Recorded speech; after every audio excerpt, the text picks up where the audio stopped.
عندما نربط المكثف بمولد ومرور التيار الكهربائي، هناك إلكترونات حرة هنا تنتزع وتصبح هذه الصفيحة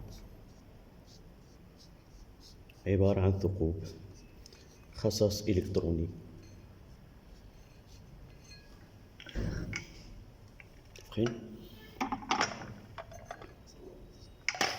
فعبر الدارة الإلكترونات تمر عبر الدارة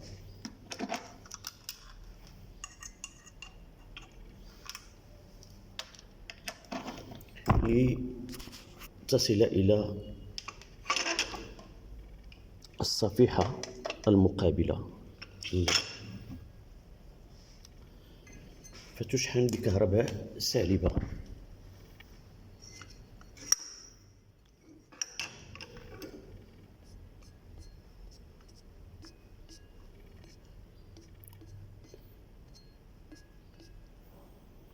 إذن هذه الإلكترونات التي غادرت هذا اللبوس تمر عبر الدارة وتنتقل إلى اللبوس الآخر.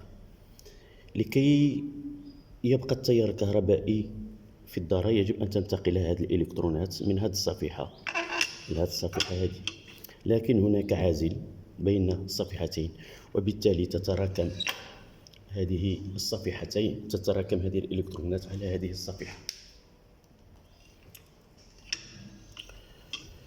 Donc, comment expliquer que l'aiguille se déplace à un moment puis elle revient à zéro?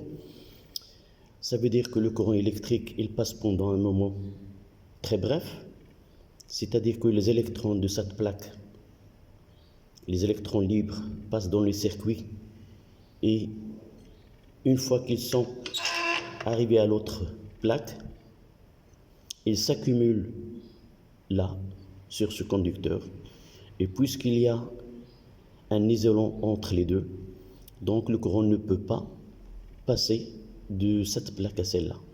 Donc il y a accumulation de charge sur cette plaque qui est reliée au pôle négatif et des charges positives ou un manque d'électrons sur l'armature reliée au pôle positif du générateur. Tant que la matière ou le dé électrique n'est pas endommagé, toujours il y a cette charge emmagasinée dans ce condensateur sous forme d'énergie, parce que de l'énergie électrique doit être emmagasinée dans ce condensateur. Donc il s'emmagasine dans ce condensateur sous forme d'un champ électrique. Là, on essaie de voir en utilisant là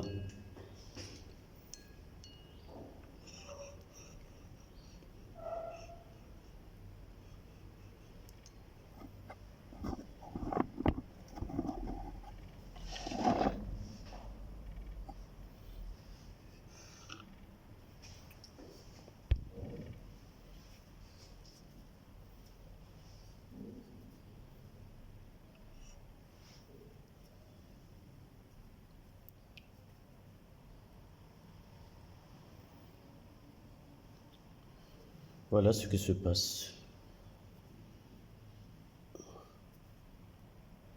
entre les deux armatures.